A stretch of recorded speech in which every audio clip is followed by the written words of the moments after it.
जय भीम साथी कोटा भितर कोटा अनुसूचित जाति जनजाति मध्य संरक्षण को नहीं जाति भितर उपजाति बा वर्गीकरण यार उद्देश्य होची बहुजन मानकु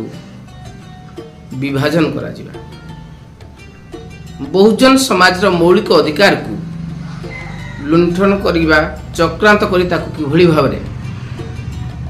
शोषण करा जिबा वंचित करा जिबा संवैधानिक मौलिक अधिकार साथीगण मान्यवर सुप्रीम कोर्ट का मनुवादी जज माने 7 जणिया खंडपीठ एक षड्यंत्रकारी राय देइचंती जो राय समस्त राजनीतिक दल एवं सामाजिक संगठन मान कौन निष्पत्ति नेबे ताहा गंभीर सृष्टि करछि जो मानकु बाबा साहेब डॉक्टर बी.आर. आंबेडकर चिन्हट करथिले अनुसूचित जाति अनुसूचित जनजाति एवं पछुआ वर्ग से जाति मानक मध्यरे जाति रहिले जो माने अनुसूचित जातिर अस्पृश्यता थिले जनजाति भितरे जाजावर थिले सेई जाति मानकु मौलिक अधिकार स्थान संरक्षण दिया जाइथिला सेमानकर सामाजिक आर्थिक परिवर्तन सह मुख्य स्रोत रे शामिल हेबे मान्यवर जज बिना तदंत बिना कमिशन गठन बिना रिपोर्ट कौनसी तनखी न करी जो भली भाव राय देइचंती ताको राय रे देखले धारा 341 अनुजाई समुदाय समाज को वंचित करा जाई परिबो नाही मास 5 तारिख रे सुप्रीम कोर्ट जाइथिले मान्यवर सुप्रीम कोर्ट 29 तारिख पर्यंत कौनसी निष्पत्ति नहीं पार नथिले क्रिमिलेयर करिया पे एवं 30 तारिख दिन 5 जणिया खंडपीठ अगस्ट 1 तारिख दिन तांको राय राज्य मानक अधिकार दिया गला जे से माने अनुसूचित जाति जनजाति भितर थिबा क्रिमिलेयर को चिन्हट करिवे बा कोटा भितर कोटा अति क्षुद्र वर्ग को चिन्हट करिकरी संरक्षण देवे से मौलिक सुविधा पे मुझे प्रश्न करिया चाहूँगी Baba Saheb doctor B R. Ambedkar elimination of caste जाति प्रथार मूलोत्पाटन कथा जो उठे जाति प्रथा हटेवा मान्यवर सुप्रीम कोर्ट केबे चिंता करी नाहंती केंद्र सरकार केबे चिंता करना राज्य सरकार केबे चिंता करना एवं जो 7 जणिया जज ए राय देले मान्यवर जस्टिस डी.वाई. चंद्रचूड़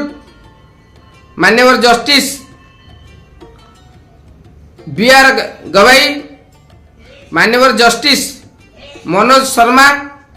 मान्यवर जस्टिस पंचल मिथल मान्यवर जस्टिस सतीश शर्मा मान्यवर जस्टिस बेला त्रिवेदी ये जो 7 जन देले से मानकर राय से 7 जन जस्टिस महोदय को आमर प्रश्न आमर निवेदन मध्य देश रे जाति प्रथा कहीं हटी नहीं समस्त अनुसूचित जाति वर्ग को कहीं गोटे जाति रे करा जाऊ नहीं कहीं उपजाति करा जाउची आग गोटे जाति करा जाऊ या होउची आमर प्रस्ताव एवं यही अनुसूचित जाति मानक जनजाति मानक पाई स्वाधीनतार 77 वर्ष मध्य कहीं उच्च शिक्षा मेडिकल साइंस इंजीनियरिंग एवं वकिलाती रे लागू करा जाई नहीं कहीं यही वर्ग यही संरक्षण नीति को तार डाल काटिबा पाई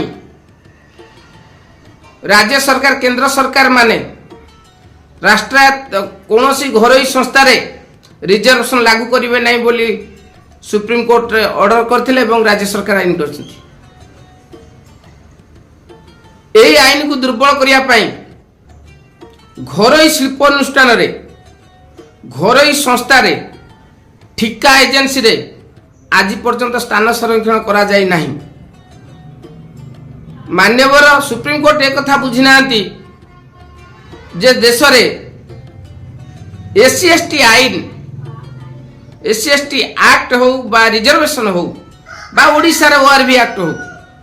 जेवली पंजाब रे अनुसूचित जाति जनजाति संरक्षण सेवा आईन करा जिबारु यह आरंभ होइतिला। ए पर्यंत अंगनवाड़ी हो अग्निवीर हो आशा हो ओडिशा रे जो आहार केंद्र हो ओडिशा रे जो टाटा एजेंसी नउची जो मीटर रीडिंग इलेक्ट्रिक हो सुपर हॉस्पिटल हो एथिरे काहे आज पर्यंत रिजर्वेशन लागू हेई नै। जदि ए रिजर्वेशन लागू होई थांता ताहेले आज देश रे एक क्रीम लेयर देखिया पड़ी न थांता एवं ओडिशा रे जदि नियुक्ति क्षेत्र रे शिक्षा क्षेत्र रे संख्यानुपातिक संरक्षण 42 भाग लागू होई थांता एवं सहर सबर मिसिगला परे मेहंतर ता 47% को वृद्धि पाइछि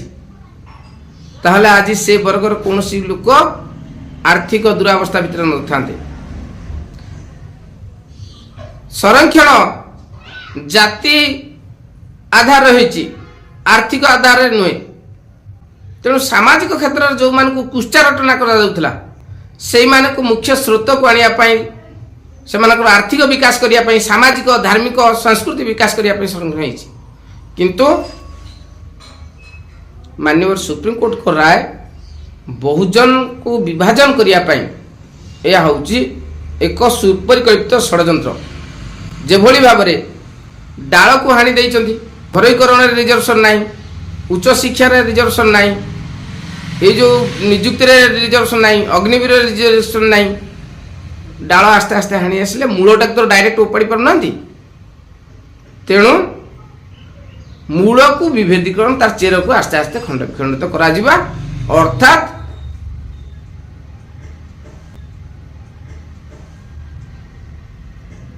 कोटा रे कोटा